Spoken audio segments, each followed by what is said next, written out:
एक ॿी अहम ख़बर खां बि वाक़िया ॻाल्हाईंदालू। नाणे वारे वज़ीर मोहम्मद औरंगज़ेब पेट्रोल अघनि में इज़ाफ़े जो सबबु ॿुधाए छॾियो आहे। मोहम्मद औरंगज़ेब जो चवणु आहे त पेट्रोल अघनि जो दारोमदार आलमी मार्केट ते हूंदो आहे।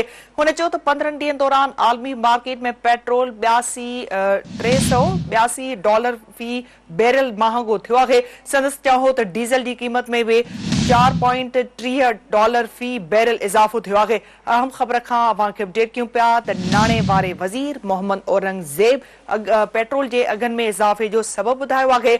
नाणे वारे वज़ीर मोहम्मद औरंगज़ेब पेट्रोल अघनि में इज़ाफ़े जो सबबु ॿुधाए छॾियो आहे। मोहम्मद औरंगज़ेब जो चवणु आहे त पेट्रोल अघनि जो दारोमदार आलमी मार्केट ते हूंदो आहे। हुन चयो त 15 ॾींहनि दौरान आलमी मार्केट में पेट्रोल $3.82 फी बैरल महांगो थियो आहे। संदसि चवणु आहे त डीज़ल जी क़ीमत में बि $4.30 फी बैरल इज़ाफ़ो थियो आहे। नाणे वारे वज़ीर मोहम्मद औरंगज़ेब पेट्रोल अघनि में इज़ाफ़े जो सबबु ॿुधायो आहे।